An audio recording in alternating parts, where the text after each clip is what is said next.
The debate on Kenya's political system resurfaced as an international conference on inequality kicked off. Kenyan senators Professor Nyong'o and billow kerrow say the country's cutthroat competition for the presidency is divisive and should be replaced. The meeting opened by Ghanaian President John Mahama is discussing the growing gap between the rich and the poor in Africa. KTN's Joagio now reports from the Ghanaian capital. At the Accra International Conference Center, a true African welcome. But the sound of music here camouflages a disturbing face of Africa. An increasingly angry face. If ever this government is not ready to listen to us, then violence maybe will make them listen.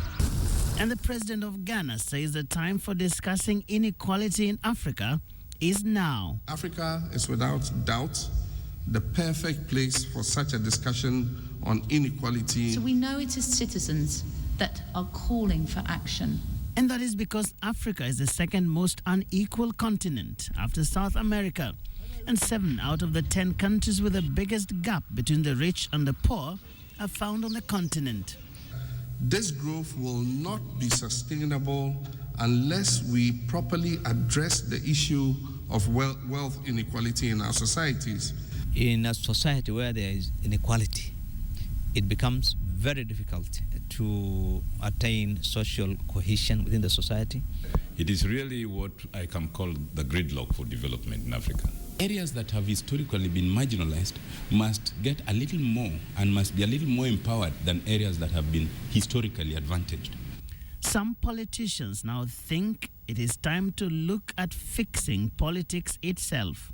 In spite of the tremendous advances we have in the present constitution, like devolution, we have not solved the political jinx. That means that rather than every 5 years engage ourselves in fratricidal wars, choosing a president which is more divisive than unifying, let's do away with the presidential system altogether and have a parliamentary system. Because we've been used to this presidency and the perks that go with it and, the power that goes with it and all those, every time the debate comes up to changing the system, then those who have had the benefits really would tend to think that we must retain that system. Now, this conference is by no means a top decision-making organ, but delegates here hope that they can inspire a bigger conversation on what is now by many accounts one of the biggest threats to stability on a global scale. Joagio, KTN, Accra, Ghana.